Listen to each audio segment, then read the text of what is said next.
Moi! Minä olen Kyllösen Anu Milanusta ja toimin kouluttajana ja valmentajana ja välillä konsultoivanakin henkilönä työyhteisöjen esihenkilöiden johtoryhmien äärellä.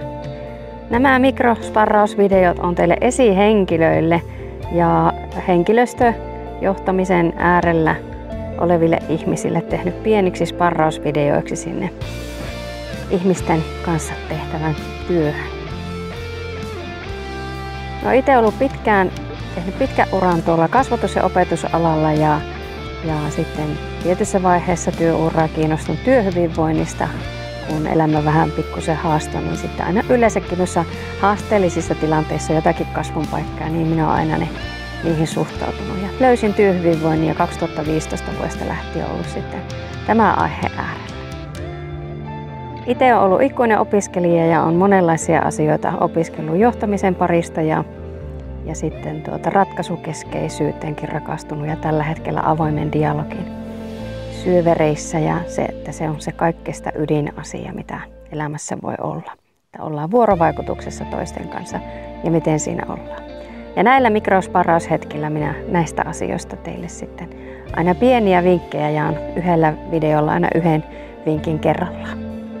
Ja tämä mikrosparrauksen pointti tulee tässä. Tiedätkö, mikä on hyvin yleinen ongelma, mikä aiheuttaa työssä, että ihminen menettää motivaation tai motivaatio vähenee siihen työtä kohtaan ja työn tekemistä kohtaan? Se on arvostus. Arvostuksen puute. Tunne, että työllä ei ole mitään merkitystä, kun ei ole saanut sitä arvostusta. No, millä tavalla sitä arvostusta voi toiselle osoittaa, niin se voi olla ennen kaikkea sen palautekulttuurin kautta, että kiitosta, kannustusta, kehua, pienillä mikroelleillä, hymyillä, tervehtimisellä ja tulee semmoinen tunne meille kaikille, että ollaan tultu huomatuksi ja kohdatuksi.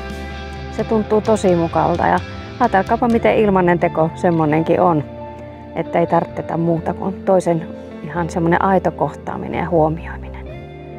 Luottamuksella eli luottamalla toiseen työntekijänä, että hän huolehtii oman työnsä ja hänellä on asiantuntemusta hoitaa ja antaa myös vapautta ja vastuuta ja vaikuttamisen mahdollisuuksia. Ne luo sitä arvostuksen ilmapiiriä.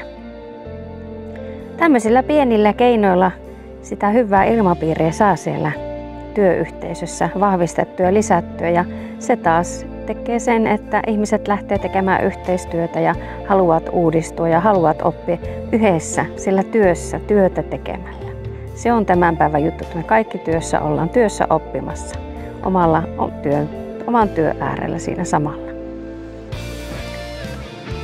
Eipä muuta kuin toimitaan työpaikalla sillä tavalla, että jokainen saa olla paras versio itsestään työntekijänä ja kokea sitä yhteenkuuluvuuden tunnetta. Ja että se työ kuuluisi siihen elämään hyvään aikaan, koska me työssä ollaan kuitenkin sen verran monta tuntia elämästä. Nähdäänpä seuraavalla sparrausvideolla. Moi moi!